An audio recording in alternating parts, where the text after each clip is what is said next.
नालंदा का जिज्ञासु विवान। बहुत समय पहले की बात है, एक छोटे से गांव में विवान नाम का एक जिज्ञासु लड़का रहता था। वो हमेशा तारों को देखता और कहानियां सुनता था, नालंदा विश्वविद्यालय की, जहां ज्ञान का प्रकाश दूर दूर तक फैला था। विवान का सपना था एक दिन नालंदा पहुंचने का, उन बड़े बड़े पुस्तकालयों में पढ़ने का और महान आचार्यों से सीखने का। उसने अपनी माँ से कहा, मैं वहां जाकर ज्ञान प्राप्त करना चाहता हूँ।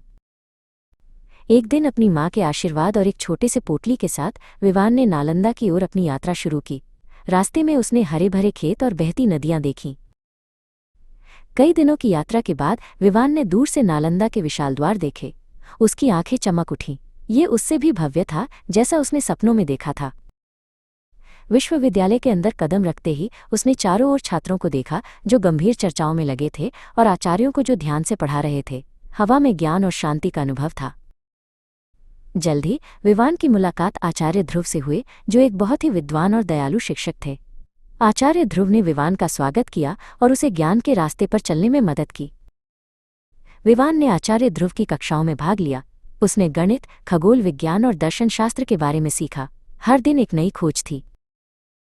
उसने नालंदा के विशाल पुस्तकालयों में घंटों बिताए, जहां हजारों हस्तलिखित ग्रंथ रखे थे।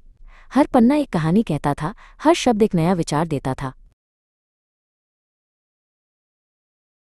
नालंदा में रहते हुए विवान ने महसूस किया कि ज्ञान केवल किताबों में नहीं, बल्कि हर व्यक्ति और प्रकृति में भी है।